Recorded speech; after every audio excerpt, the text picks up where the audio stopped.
কালকে কুষ্টিয়ার এক নেতা বলেছে জেলখানায় যারা আছে ওরা একটাও নাকি আলেম না, ওনারা নাকি মামলার আসামি, কি বলে রাষ্ট্রদ্রোহী মামলার আসামি, ওরা নাকি নাশকতা মামলার আসামি, ওরা নাকি কি বলে নারী ঘটিত মামলার আসামি, ওরা নাকি দেশদ্রোহী আসামি, ওরা নাকি একজন আলেমে না। তাহলে রাশেদ খান মেনন আপনার জন্য পথ উন্মুক্ত থাকলো, যখন কোন লোক আলেম না তাহলে আপনি বড় আলেম। প্রধানমন্ত্রীর পাড়া যদি আপনার আগে যায় জানাজা নাই আপনি পড়াইয়ে দিয়েন, দেখি আপনার কোন লোক ডাকে। রাষ্ট্রপতি যদি মারা যায় আর রাশেদ খান মেনন যদি বলে আমি জানাজা পড়াবো, হাসানুল হক ইনু যদি বলে আমি জানাজা পড়াবো, যাবে? ওরে কুকুর পর্যন্ত যাবে না। তোমরাই আলেমদের নিয়ে সমালোচনা করতেছো, কথা বলেন ঠিক না বেঠিক? কিছু আলেম যখন জেল ফাঁসিতে মারা গেল, কিছু লোক বগল দাবড়ালো আর বললে এই মনে হয় শেষ, পক্ষান্তরে শূন্য জায়গা পূর্ণ হয়ে গেছে, কথা বলেন ঠিক না বেঠিক? এরপরে যখন আল্লামা সাঈদীর রায় হলো, কিছু লোক মনে করলে এই বুঝি শেষ। আল্লামা সাঈদী চলে, লক্ষ সাঈদী এখন জীবনের ঝুঁকি নিয়ে গোটা বাংলাদেশে কথা বলছে।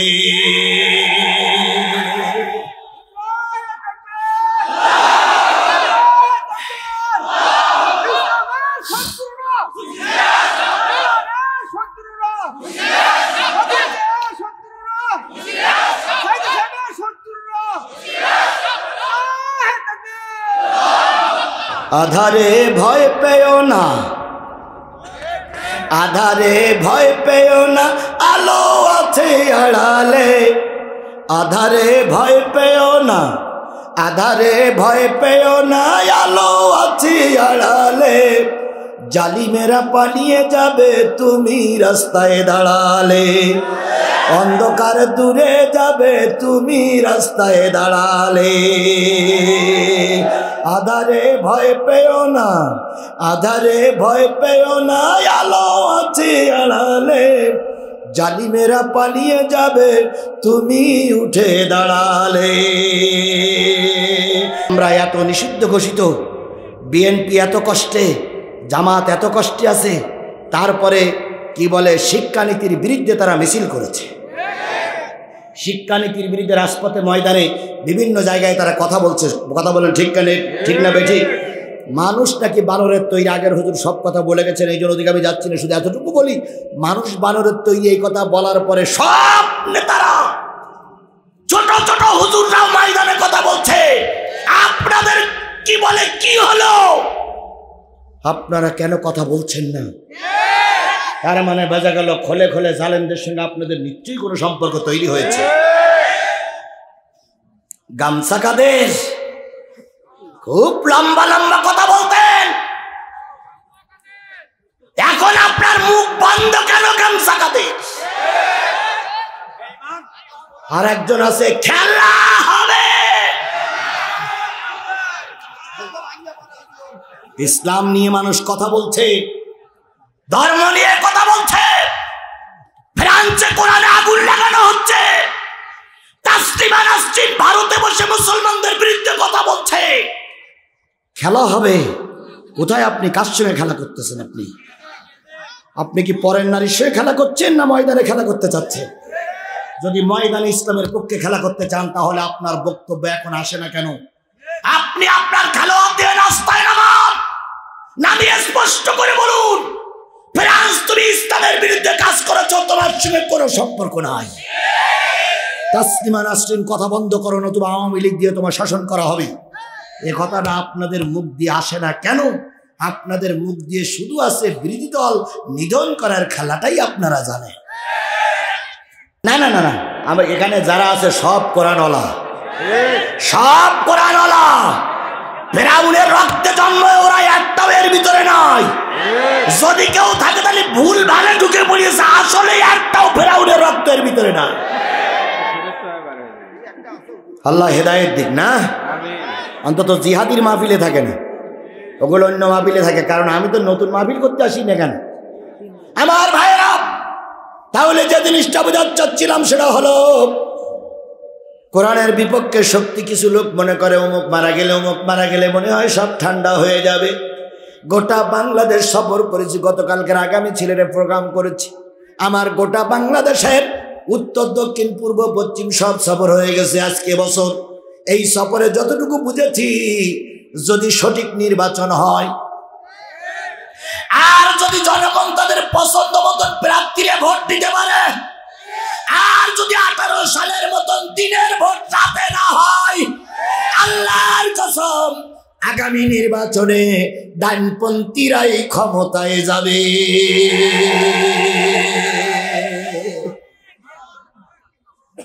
আল্লাহ যেন সেই সময়টা দেখার তৌফিক দান করে। সকলে বলো না আমি, আরো জোরে বলে না আমি। সিনিয়র নেতাদের ফাঁসি হয়ে গেছে, তারপরের নেতাদের জেলখানায় ঢুকেছে, তারপরের নেতারা মৃত্যু কারাদণ্ড ভোগ করেছে, তারপরের নেতারাই এখনো নেতৃত্ব দিচ্ছে। এরপরে এখনো 4 গ্রুপ রেডি হয়ে আছে, ওগুলো চলে গেলে নিচের লোকেই নেতৃত্ব দেবে। গ্রামে যারা থাকে তারা মনে করে শহরে মনে হয় 2-4 খান গাড়ি, এই কথাই মনে করে। ও আল্লাহ, শহরে এসে দেখে 1 কান যায় আর 1 কান আসে, 1 কান যায় আর 1 কান আসে। এখানে ছিল 10 কান, এগুলো আসলো কোথার থেকে? কমে কাজলে বিভিন্ন আনাচি কানাচি বিভিন্ন গলিতে ছিল, যেই না জায়গা পাইছে সেই শূন্য জায়গা পূর্ণ করতেছে। তোমরা গ্রামের লোকের মতন ভাবো, এই দলে মনে হয় 4 জন নেতা না 5 জন নেতা। যত নেতা মারা যাবে, নতুন নতুন নেতা জায়গা দখল করবে।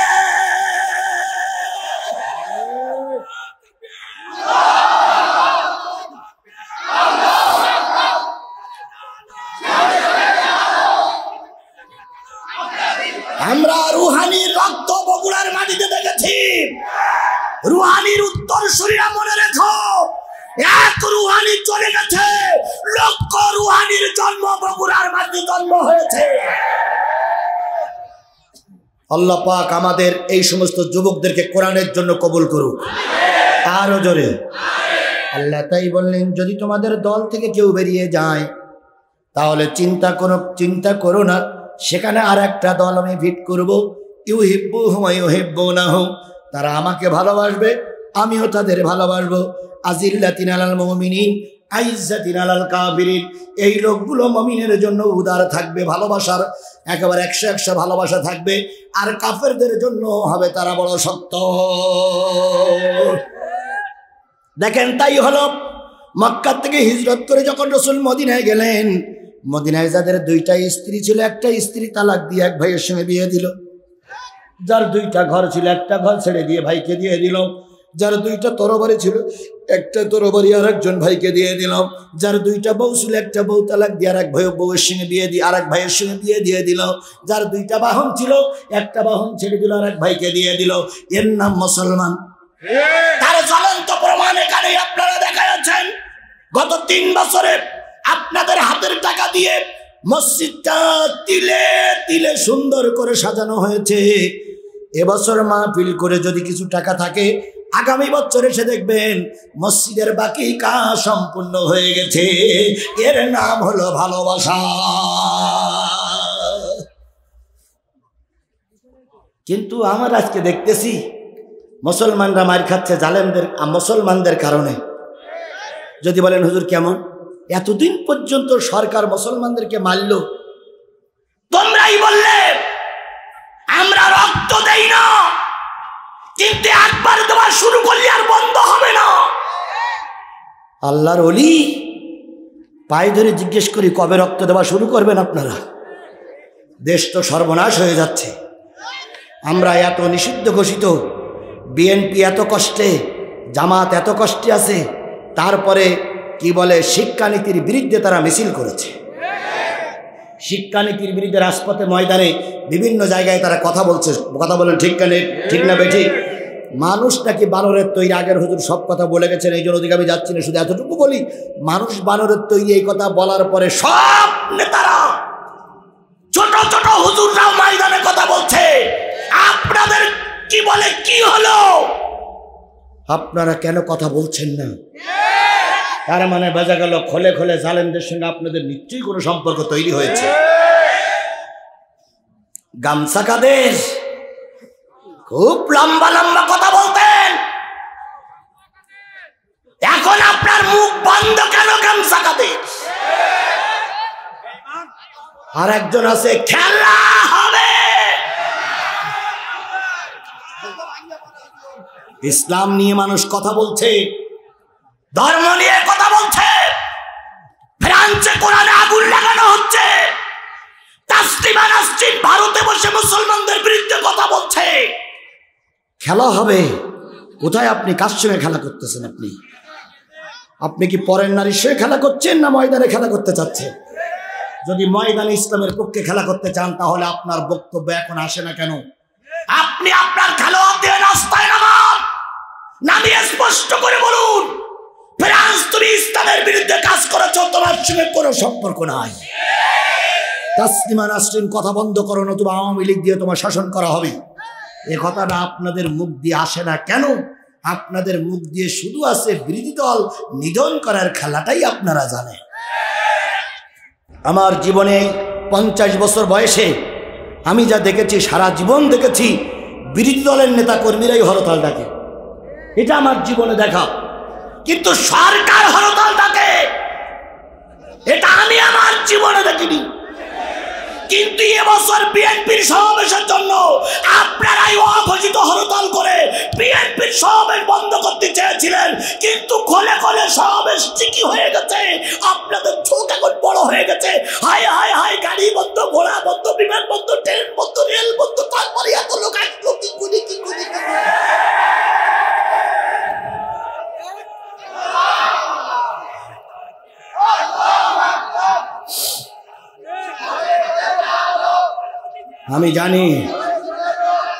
আমি জানি এ কথাগুলো বলার পরেও কিছু লোক আমাকে ধরার জন্য ওত পেতে বসে থাকবেন। কত ধরবেন আর? কত মায়ের কোল আর খালি করবেন? কত মানুষকে আর গুম করবেন? কত মানুষের চোখের পানি আর ফেলাবেন? এক সময় চোখের পানি মুছে যাবে, আল্লাহর রহমত আল্লাহর গজব দুটোই নাজিল হবে। আপনাদের জন্য হবে গজব, আমাদের জন্য হবে রহমত। আমার ভাইরা, আইজ্জাতিন আলাল কাফিরিন, এরা কাফেরদের জন্য হয় খুবই শক্ত, কাফেরদের ব্যাপারে কোনো ছাড় দেয় না। আল্লাহ রসুল বলেছেন, আফজালুল জিহাদ কালিমাতুল হক ইনদা সুলতানুন জায়ের, সবচেয়ে বড় জিহাদ হলো জালেম শাসকের সামনে সত্য কথাটুকু বলা। বড় বড় জিহাদি সেরেছ, নামের প্রথমে শেষে বক্তার নাম লিখতে লিখতে বক্তার অস্তিত্ব খুঁজে পাওয়া যায় না। কোথায় সেই জিহাদিরা? কোথায় সেই বড় বড় বক্তারা? কোথায় সেই নামদারি আলেমেরা? আজকে তোমাদের ময়দানে পাওয়া যায় না কেন? সবচাইতে উত্তম জিহাদ হলো জালেমের সামনে সত্য কথাটুকু বলা। গোটা দেশ এখন জালেমে ভরপুর হয়ে গেছে, তুমি এখন কম্বল মুড়ি দিয়ে শুয়ে আসো। আল্লাহর কসম, মায়কার দন্তনায়িকার ফায়কার কা নম্বর 1।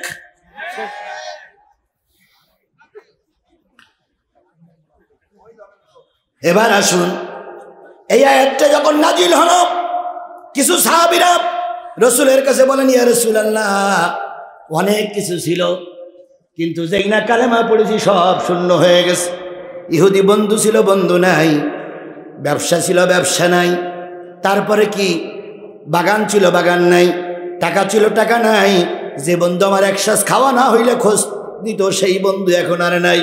আল্লাহ পাক বললেন, চিন্তা করো না, এ বন্ধু চলে গেছে, নতুন বন্ধু তৈরি হবে। কিভাবে তৈরি হবে বলুন তো? ওয়াইস কুরুনি নামক একজন লোক ছিলেন, শুনেছেন আপনার নাম? ওয়াইস কুরুনির সঙ্গে রসুলের কোনোদিন দেখা হয়েছিল? হয়নি। কিন্তু ওয়াইস কুরুনি নবীর দাওয়াত শুনে কালেমা পড়েছিলেন। কথা বলেন ঠিক না বেঠিক? এরকম এমন কিছু বন্ধু তৈরি হয়ে গেছে যারা জীবনে আমাদের দেখি নাই, কিন্তু আমাদের জন্য তারা নিবেদিত বেড়া। জিহাদি কখনোই আমেরিকায় যায়নি, কিন্তু আমেরিকায় আমার বন্ধু আছে, ইংলিশ বন্ধু আছে, যারা ওই দেশের নাগরিক। তারা আমার এই ওয়াজের ভাব দেখিয়ে বাঙালিদের জিজ্ঞেস করে যে অন্য অন্য বক্তারা ওয়াজ করে ঠান্ডা মাথায়, এ লোক এত লাফালাফি করে কেন? এই বক্তারা একটু বলো দেন ইতিহাসটা কি। তা বাঙালি দুভাষী বলেছে যে ইনি হক কথা বলে। কি সেটা কি? কয় ওই জালেমদের বিরুদ্ধে কথা বলে, কোরআন হাদিস বিরোধী যারা কথা বলে তাদের বিপক্ষে কথা বলে, তারপরে হকের পক্ষে কথা বলতে দিয়ে উনি এতই উত্তেজিত হয়ে যায়। তখন উনি বলেছেন, আমার পক্ষ থেকে ধন্যবাদ দাও যে হক কথা বলা লোক এখনো পৃথিবীতে আছে। ও বন্ধুরা, আমেরিকার বেধর্মীরা চিনল আর আমার দেশের মুসলমানেরা চিনল না। আল্লামা সাঈদীর জন্য সৌদির ইমাম, বাইতুল মুকাদ্দাসের ইমাম, এরপরে মদিনার ইমাম আমার সরকারের কাছে চিঠি লিখে বলে, যদি আপনার দেশে থাকতে অসুবিধা হয় মক্কায় মদিনায় পাঠিয়ে দেন, আমরা তাকে জীবন দিয়ে শ্রদ্ধা করব, ভালোবাসবো। মক্কার ইমাম চিনল, মদিনার ইমাম চিনল, চীনের মানুষ চিনল, কিন্তু দুঃখ লাগে জাতি দেশের লোকরে চিনল না। ওয়াইস করুণের সঙ্গে রসুলের কোনোদিন কি হয়নি, দেখা হয়নি, কিন্তু ভালোবাসা তৈরি হয়েছে। এরকম আর একটা ছোট্ট সাহাবী ছিল, নাম তার হুবাব। কি নাম? হুবাব। বালকটা খুবই ছোট্ট, খ্রিস্টান ইহুদির ঘরে জন্ম। এই ইহুদি ছিলেন একজন দেশের বিরাট ধনাঢ্য ব্যক্তি, তিনি ছিলেন একটা এলাকার রাজা। ওই রাজার একটাই মাত্র ছেলে ছিল, নাম তার হুবাব। মুসলিম শরীফের ৬,২০১ নম্বর হাদিস, এই মুসলিম শরীফের ৬,২০১ নম্বর হাদিসে আল্লাহ রসুল বলতেছেন, আমার একজন প্রিয় সাহাবী, বয়সে খুব কম, কিন্তু এই সাহাবী আমারে কোনোদিন দেখি নাই, না দেখেই এখান থেকে বহু দূরে যেয়ে তিনি ইসলাম গ্রহণ করেছেন। কিভাবে ইসলাম গ্রহণ করলেন, কিভাবে লোক তৈরি হল? ওই যুবক রসুলের সামনে এসে বর্ণনা করতেছি, ইয়া রাসূলুল্লাহ, আমার বাড়ি আপনার থেকে ৫০০-৬০০ কিলোমিটার দূরে।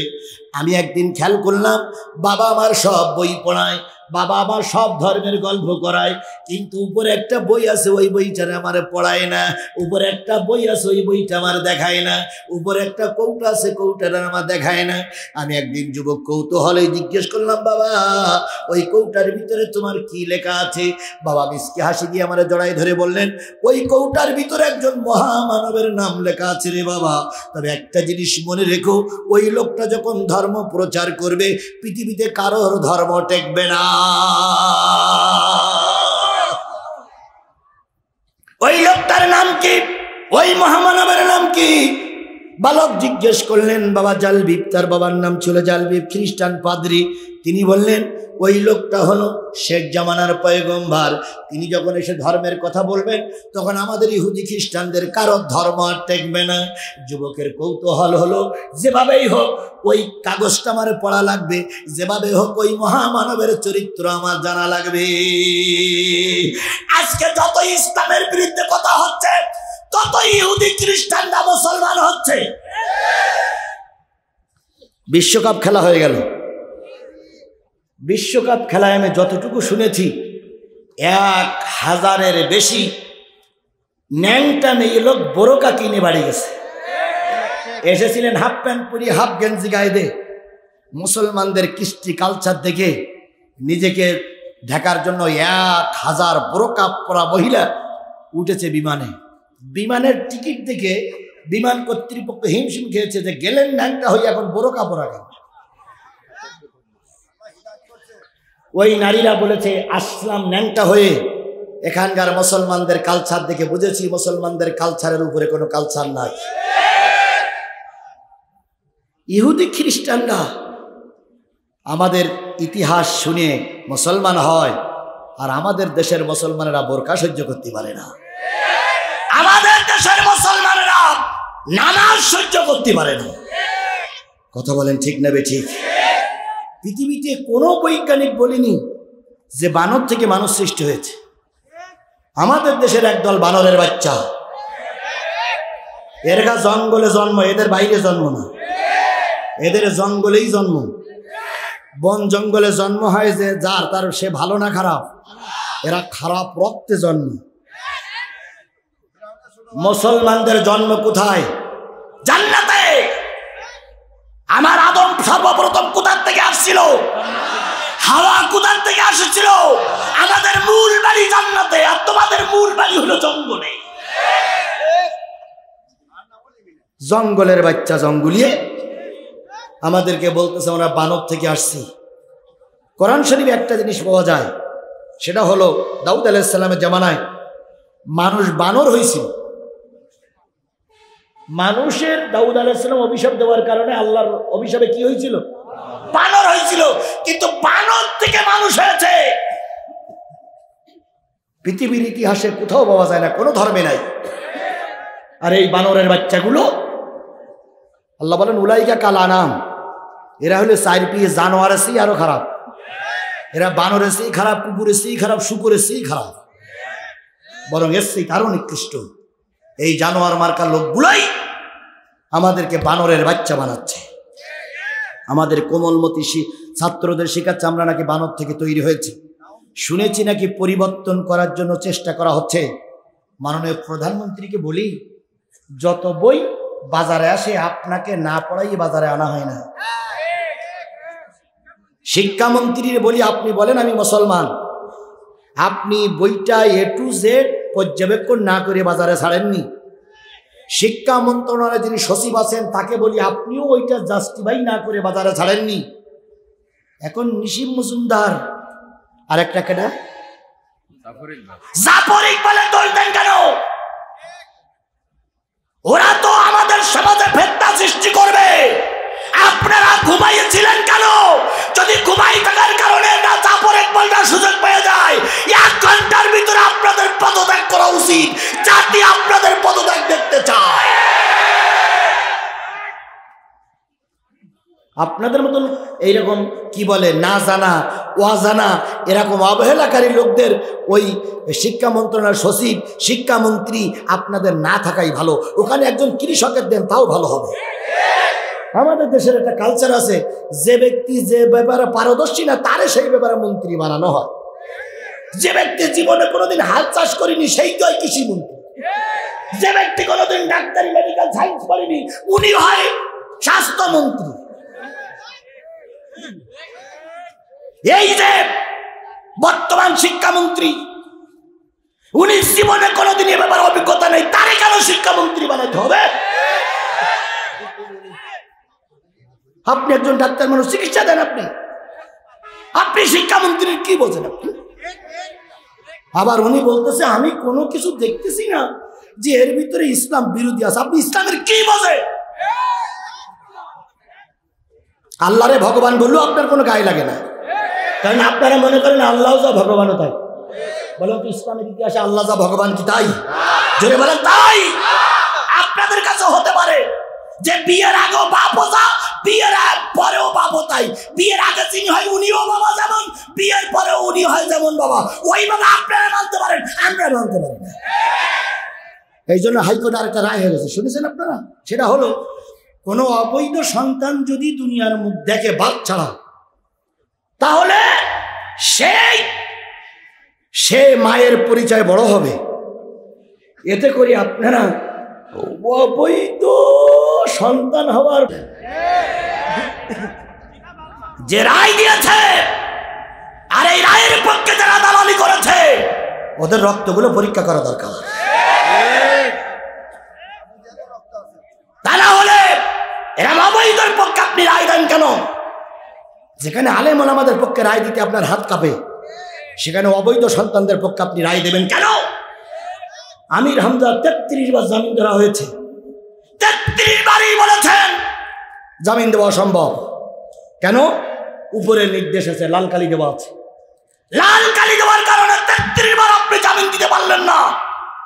আপনার সেই কোর্টের আর একটা বেঞ্চের থেকে কিভাবে রায় আসে যে যারা অবৈধভাবে দুনিয়ার মুখ দেখে তারা মায়ের পরিচয় বড় হবে? এ কথার কোনো মুসলমানের মুখে শোভা পায় না। আর এখানে কিছু সাংবাদিক ভাইরা আছেন, আমাদের ভুল ভালগুলো প্রচার করতে পারেন। এত বড় বিশাল একটা মাহফিল হয়ে যাচ্ছে, আপনারা এগুলো প্রচার করতে পারেন না? আমরা এই বিশাল জনতাকে নিয়ে, 1 লক্ষ জনতাকে নিয়ে জাতির সামনে তুলে ধরতে চাই বিবর্ণবাদ নীতি, তার বিবর্তনবাদ নীতি, ডারউইনের এই নীতি। মানুষ বানর থেকে হয়েছে, এই নীতির বিরুদ্ধে চারণ করে সরকারের কাছে জোর প্রতিবাদ জানাচ্ছি। এই নীতির বিরুদ্ধে আমরা সোচ্চার। আমাদের দাবিগুলো মেনে নিয়ে ওই পদে যারা আছে তাদেরকে বহিষ্কার করুন। এই বই পরিবর্তন করে নতুন বই ছাপাতে হবে, নতুবা দেশের জনগণ এটা মেনে নেবে না। আমার কথা শুনে কারা কারা একবার দুই হাত উঁচু করে আল্লাহরে দেখা।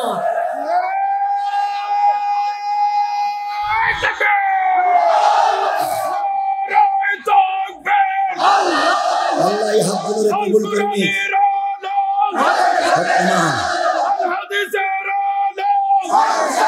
একজন সাংবাদিক যদি থাকেন, একজন সাংবাদিক যদি এখানে থাকেন, আপনার মিডিয়ায় কালকে নিউজ করবেন যে 1 লক্ষ মানুষের সমাবেশ থেকে উচ্চারিত হয়েছে, এই বানরের থেকে মানুষ হয়েছি, এইটার বিরোধিতা করেছে। এইটা আমার দেশের মানুষ চায় না। এখানে আওয়ামী লীগের নেতাকর্মী আছে না নাই? এখানে বিএনপির নেতাকর্মী আছে না নাই? এখানে জামাত, চরমনাই, হেফাজত, তাবলিগ আছে না নাই? সকলের দাবি ইসলাম বহির্ভূত কোনো কাজ আমার দেশে বরদাস্ত করা হবে না। বালক হুবাব মনে আছে তো? বালক হুবাব বাবারে বলে, বাবা কার পরিচয় আছে? বাপ বললেন স্পষ্ট করে, উনি হলেন শেখ জামানার নবী। তবে তুমি এখন এটা জানতে পারবে না, একটু বড় হও, একটু বড় হলেই তুমি জেনে নেবে কার পরিচয়। তুমি তোমার লোকজন নিয়ে তাকে যদি হত্যা করতে পারো, জেনে নিও খ্রিস্টান ধর্ম চিরকাল এই পৃথিবীতে থাকবে। ছোট মানুষের জানার কৌতূহল বেশি। কথা বলেন, ছোট মানুষের জানার কৌতূহল বেশি না কম? এই জন্য এরা কিন্তু ওই বানর নীতি কিন্তু ওই সায়েন্স ও একবার ওই ক্লাস 10-এর পরে দেয়নি, আবার ছোট মানুষদের দেয়নি, ঠিক ক্লাস 6 থেকে 7-8 ভিতরে দিয়েছে। তার মানে জাতি যেন গ্রহণ করতে পারে। এদের মাথায় কিন্তু শয়তানের বুদ্ধি 100। বালক ডাক দিয়ে বলে, বাজান তাহলে কি আমার দেখা যাবে না? কয় না তো, বড় হলি দেখবা। বালক টার্গেটে আছে, কবে কখন সুযোগ পাবো সেই দিন ওই কৌটার থেকে নামটা খুলে বের করব, তারপরে জাতির সামনে মুখোশ উন্মোচন করে দেব এই কৌটায় কার নামটা আছে। হঠাৎ করে সুযোগ খোঁজে খোঁজে খোঁজে খোঁজে পায় না।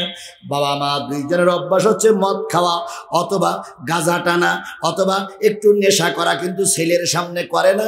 মা নির্যাতের ব্যাপার, ছেলেরে কৌশলে বাইরে রেখে বাবা মদ খেতে চায়, মা মদ খেতে চায়। সকালবেলা উঠে হুবাবকে ডেকে বলতেছে, বাজান রে, আমাদের তো মাঠে অনেকগুলো জমি আছে, অনেকগুলো বাগান আছে, বাগানগুলো পরিচর্যা করতে যাওয়ার লোক হয় না, তুমি একটু বাজারে যাও, বাগানে যাও, আমি আর তোমার মা আমাদের সংসারগুলো একটু কমপ্লিট, সংসারের কাজগুলো কমপ্লিট করে নেই।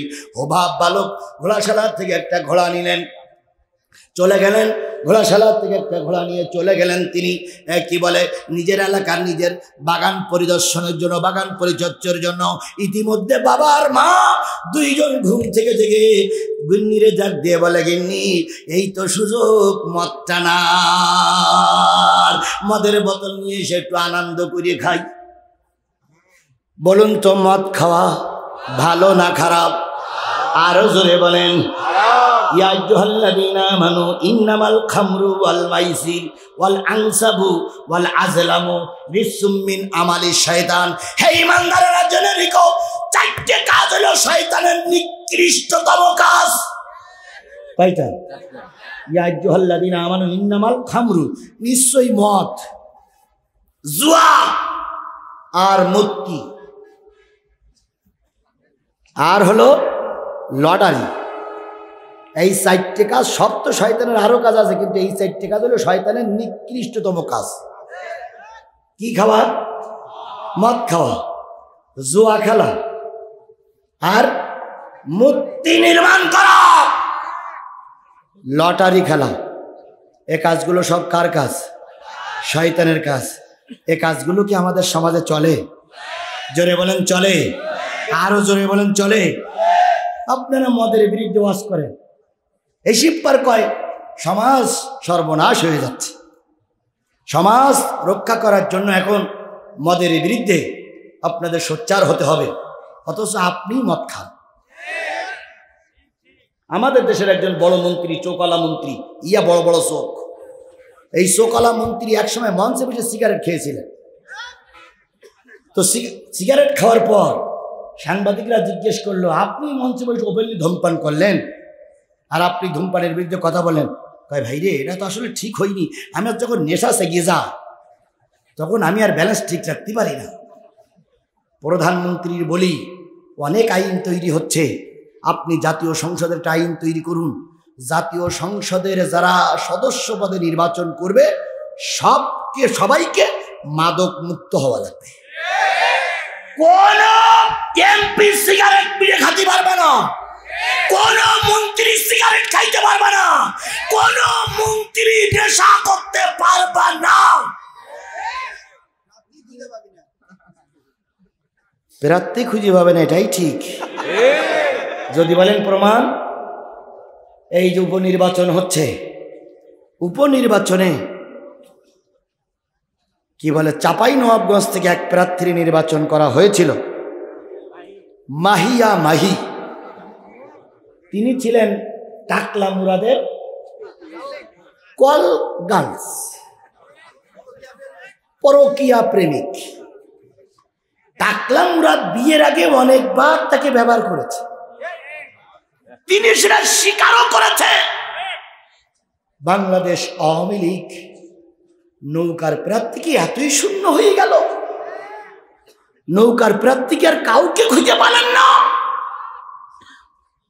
ওই পথের কুরানো নারী, ওই দর্শনকারী নারী, ওই চরিত্রহীন নারীকে আপনাদের প্রতীকটা যখন দিলেন, আপনাদের প্রতীকের অবমাননা হয়েছে। বাংলাদেশে আর কোনো প্রার্থী আপনারা খুঁজে পাননি? আমরা এদেশে দেখেছি, যে যত হুজুর মাতৃ বেড়েছে, তার পদের র্যাঙ্ক তত বেড়েছে। কৈফাত একদিন দেওয়াই লাগবে, কথা বলেন ঠিক না ঠিক? জাতি একদিন পুঙ্খানুপুঙ্খানুভাবে হিসাব নেবে, সেদিন আর যাই হোক পালানোর জায়গা খুঁজে পাবে। আল্লামা সাইদি বলেছিলেন, আজকে আলেম মাত্রছ, আজকে কোরআন হাদিসের বিরোধিতা করতেছ, একদিন এমন সময় আসবে পালানোর জন্য ইঁদুরের গর্ত পর্যন্ত খুঁজে পাবে না।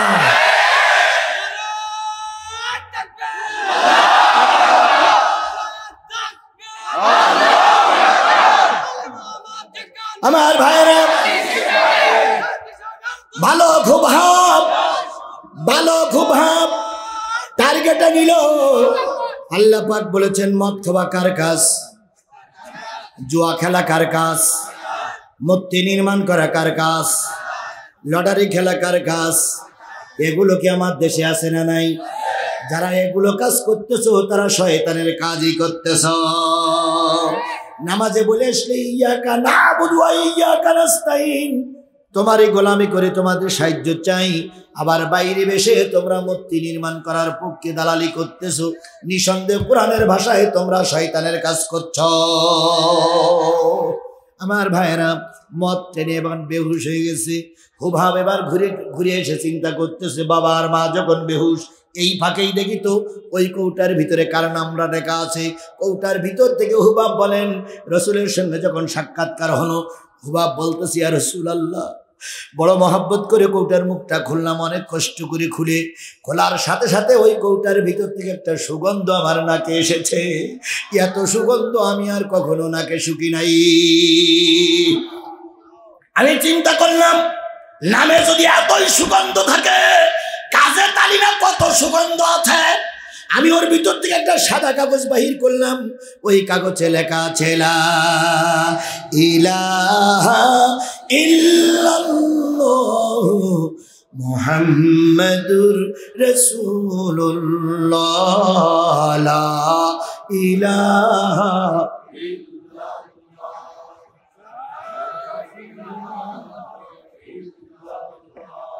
লা ইলাহা ইল্লাল্লাহ মুহাম্মাদুর। এবার আর একটা কাগজ তুলে আনলাম, আর একটা কাগজ উঠিয়ে আনলাম, সেই কাগজটাই লেখা আছে রসুলের বংশ পরিচয়। আরেকটা কাগজ লিখে নি, আরেকটা কাগজ উঠিয়ে আসলাম, ওই কাগজে লেখা আছে রসুলের নবুয়াত এবং মদিনার কয় বছর। এবার নবুয়াত আর মদিনার বছর যখন কাগজটাই লেখা, তখন আমি বুকে ধরে ধরে বললাম, ইয়া রাসূলুল্লাহ, ইয়া আল্লাহ, আমি তো সেই মদিনার মানুষ, নবীকে কোনোদিন দেখি নাই, নবীর বংশ পরিচয় পেয়ে গেছি।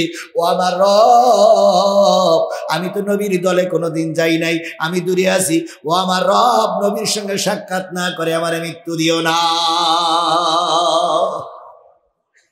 এবার বলুন তো, নবীর উত্তরসূরি কারা? আল উলামাউ, সেই আম্বিয়ার উত্তরসূরি কারা? টুপি পড়লি আম্বিয়ার উত্তরসূরি, আওলাদের রাসূল, কুতুবে রব্বানি, মিশর থেকে আমদানি, শাইখুল হিন্দ, কুতুবে রব্বানি, শাইখে নজরানি। ওরে বাপ রে বাপ, শেষ পর্যন্ত লেখে কু কা কু আ। এর মানে কি আল্লাহই ভালো জানে। এই সমস্ত লিখে লোক জড়ো করতেছ, একটা বারের জন্য রসুলের সেই মাক্কি জীবনী, মাদানী জীবনীর কথা আলোচনা হয় না। কথা বলেন ঠিক না বেঠিক? আজকে তোমরা বিরাট শাইখে নাজদ বলে দাবি করছো, তোমার রসুল দাওয়াত দিয়ে জেল খাটলো, তোমার রসুল দাওয়াত দিয়ে দান মোবারক শহীদ করলো, তোমার রসুল মার খেলো, তুমি দাওয়াতি কাজ করে একটা ইট পাইকলো পড়তেছে না। নিঃসন্দেহ তোমার দাওয়াত আর রসুলের দাওয়াত এক হচ্ছে না। তুমি মেসওয়াক করার ফজিলত তো জানো, খাওয়ার শেষের মিষ্টি মুখের হাদিসটাও মানো। তুমি মেসওয়াক করার ফজিলত তো জানো, খাওয়ার শেষের মিষ্টি মুখের হাদিসটাও মানো। শুধু হক কথাটা উচ্চ স্বরে বলতে পারো না, অন্যায় দেখে বারুদ হয়ে জ্বলতে পারো না।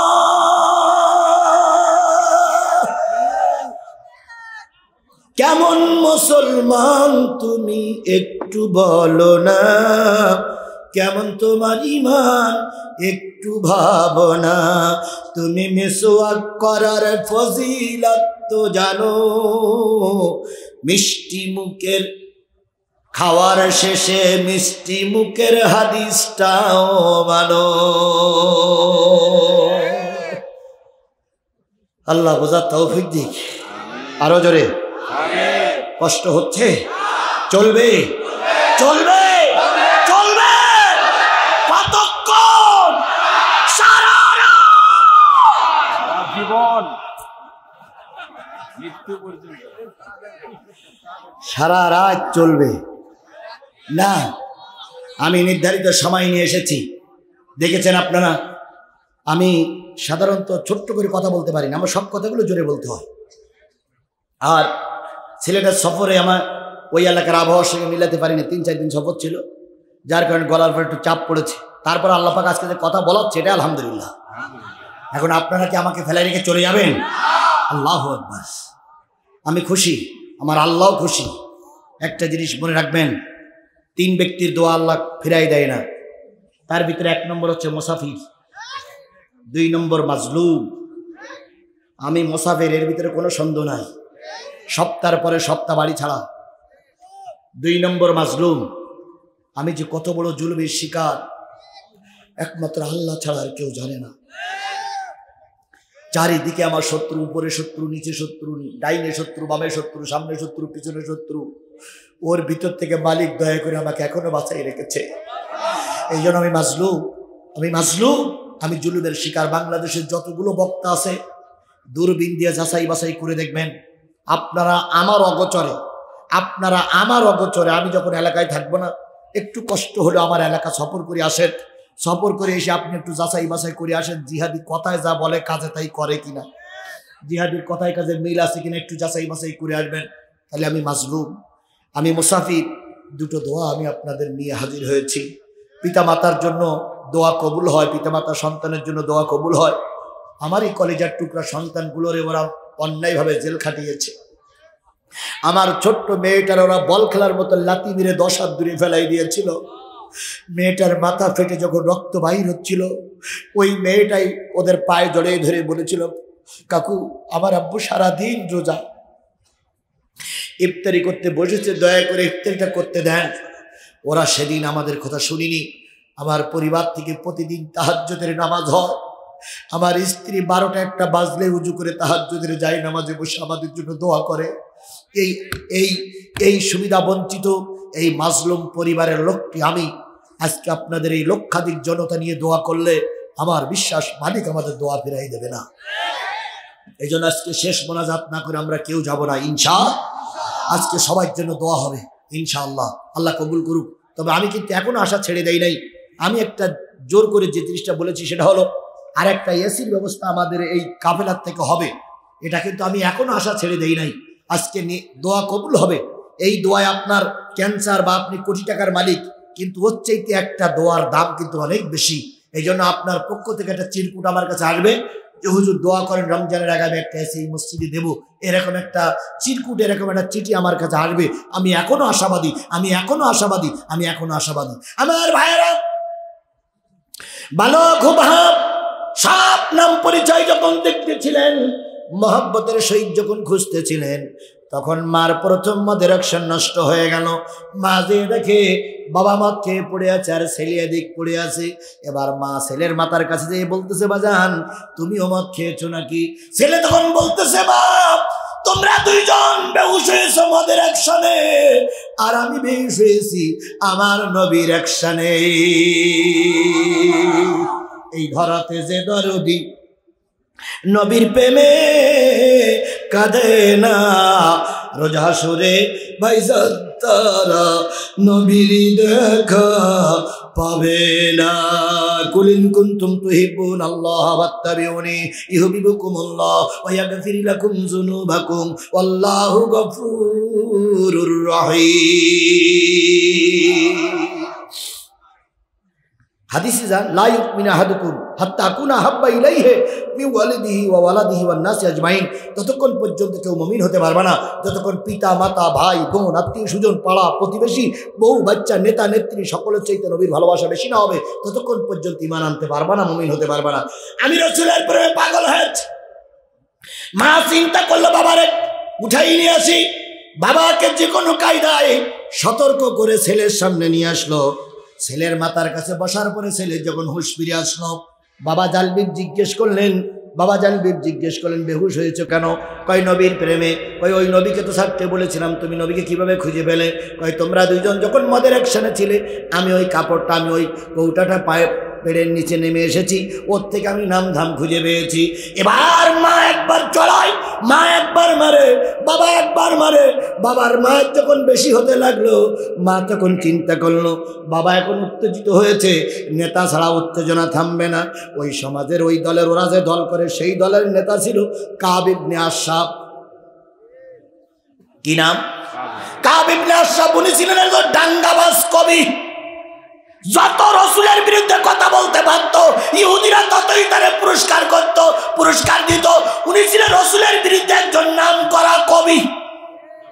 রাসূলের বিরুদ্ধে কথা বললেই পুরস্কৃত করত সেই সমাজের ইহুদিরা।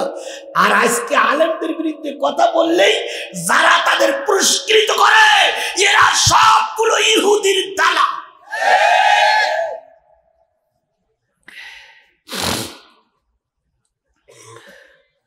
সময় কিন্তু আমি বারবার দেখতেছি, আর 15 মিনিট বাকি আছে। এই 15 মিনিটের ভিতরে কোনো লোক ওটা চলা করলে হবে না তো। এই যে 4 জন লোক উঠলেন, লক্ষাধিক লোকের ভিতরে 4 জন লোক ওটা কোনো সমস্যা না, কিন্তু আপনি কপাল পোড়াই চলে যাচ্ছেন। কোনো লোক যেন ওঠে না, যে উঠবে তার আস্তে করে ধরে জোর করে বসাই রাখবেন। আল্লাহর কোরআনের মাহফিল, কতগুলো লোক দাঁড়িয়ে আছে, চারিপাশ হিসাব করে দেখেন কতগুলো লোক দাঁড়িয়ে আছে, আর আপনি সুযোগ পেয়ে চলে যাবেন। এটা বেয়াদব, এটা কোরআনের সঙ্গে বেয়াদবি। কথা বলেন ঠিক না ঠিক? আল্লাহ বোঝার তৌফিক দিক। আমার ভাইয়েরা, সাপ লাগতে পারে জায়গায় ঝেড়ে দেখ, সমস্যা নেই, কারণ এটা তো মাঠ ছিল। আমি যতটুকু জানি এটা তো মাঠ, ফাঁকা মাঠ। কয়েক হয়তো কালকেই ধান লাগানো শুরু করবে, এই জন্য এখানে পেশাব করে দিলে কোনো হবে না।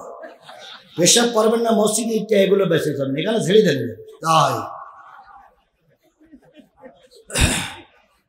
মুরব্বী অনেকক্ষণ বসেছিল, মাজা ছাড়াচ্ছে, একটু সুযোগ করে দেন আমার ভাইরা। জি অনেক কষ্ট হয়েছে, বসেন বাবা, দোয়া হবে, 15 মিনিট পরেই দোয়া করবেন ইনশাআল্লাহ। আমার ভাইরা, জালবিদ অত্যাচার শুরু করলো, মহিলা চলে গেল নেতার কাছে। নেতার কাছে যেই বলতেছে বাপ বেটার লড়াই চলতে, তাড়াতাড়ি এসো। নেতা চলে আসলো 2 জন বডিগার্ড, 3 জন বডিগার্ড নিয়ে। কাব ইবনে আশরাফ, হয় ইবনে আক্তার, আবু লুবাবা, এই 3 জন লোক আসলো রাসূল সাল্লাল্লাহু আলাইহি সাল্লামের কি বলে ওই সাহাবীর কাছে এসে বলল, বাজান রে, বাপ দাদা ধর্মের বিরুদ্ধে চুনকালি দিয়ে নতুন ধর্ম গ্রহণ করতেছে, এটা অন্যায়। বালক খুব্বা বলল, নিঃসন্দেহে বুঝেছি তোমার ধর্মের চাইতে আমার নবীর ধর্মই ভালো। কি করি বুঝলে? কই বুঝেছি তোমরা যত শত্রুতা করতেছো, এতে করে বুঝেছি নবীর ধর্ম ভালো না হলে এত শত্রু কেন? আজকে যতই ধর্মের বিরুদ্ধে তোমরা খাটতেছো, ততই মুসলমান বেশি হচ্ছে। কারণ ততই মুসলমানেরা গবেষণা করতেছে যে এই ধর্মের বিরুদ্ধে এত কথা হয় কেন। ইহুদি খ্রিস্টানরা সবসময় গবেষণা করে, কথা বলেন ঠিক না ঠিক? আর আমার দেশের তাসলিমা নাসরিনীরা ধর্মের বিরুদ্ধে করে জুতোর বাড়ি খেয়ে ওই ভারতে বসে আছে, আবার ওখানে বসে কলকাঠি নাড়া যাচ্ছে। কয়েকদিন আগে ঠ্যাং একটা ভেঙে গেছে, ঠ্যাং একটা পঙ্গু হয়ে গেছে, ওখানে বসে কলকাঠা নাড়া যাচ্ছে। আমারও যে কষ্ট হয়েছিল রসুলের সেই একই কষ্ট হয়েছিল। সুতরাং তোমাকে রসুলের মতন আমি একজন। কার সঙ্গে কার তুলনা করতেছে? কোথায় আব্বাস আর কোথায় গাবগাছ, কোথায় দমকল আর কোথায় বদনাম, কোথায় জাতির পিতা আর কোথায় সেরা সেন্টেলের পিতা, কোথায় শেখ সাদের, কোথায় বকরির নদী, কোথায় 3 তলা, কোথায় গাছতলা? কার সঙ্গে কার তুলনা করো? বিয়াদবের বাচ্চা বিয়াদব, ন্যাংটা মহিলা। জনগণ যদি বাংলাদেশে তোর পাইতো তো পুরো 60-র মতন তোরে খেয়ে ফেলত। বহু নারী গ্রহণ, বহু পুরুষ গ্রহণ করা একজন নারী ওই, আরেকটা হলো পরিমণি। পরিমণির এই পর্যন্ত 20টা স্বামী বাদ দেওয়া হয়ে গেছে, টেস্ট পাইছে অনেকটা। রংপুরীর এক বুড়ো বলিস, এবার আমার সঙ্গে বিয়ে কর, দেখবো 20টাই তোর কি করিস আর আমি কি করতে পারি, আমার সঙ্গে বিয়ে কর, দেখ আমার বাহুতি জোর কত। লজ্জা করা উচিত। এ সমস্ত বেহা নিলজ্জ এরা আমার দেশে আছে, কথা বলেন ঠিক না ঠিক? আর একটা আছে বুবুলি। বুবুলি বুবুলি মা হলো, বুবুলি নিজেই সংবাদ সম্মেলন করে বললে আমার এই সন্তানের জন্মদাতা হলে সাকিব খান। অথচ সাকিব খানের বিরুদ্ধে এখনো কোনো অ্যাকশন তো দূরের কথা, কোনো প্রতিবাদ পর্যন্ত হয়নি। আর আল্লামা সাঈদী জেনা করেছিল, কেউ দেখিনি। মামুনুল হক নিজের বউ নিয়ে রিসোর্টে গেল। সাংবাদিকরা তোমরা সেই কাবিননামা দেখতে চাইলে, আজকে বুবুলি মা হলো, তুমি সাংবাদিক কেন সেখানে গিয়ে সেখানে কাবিননামা দেখতে চেনে না? পরিমণি মা হলো, 20টা স্বামী ছেড়ে দিল, একবারও তোমার সাংবাদের চোখ কেন সেখানে গেল না? ওই ফাঁক দেওয়া লাগবে।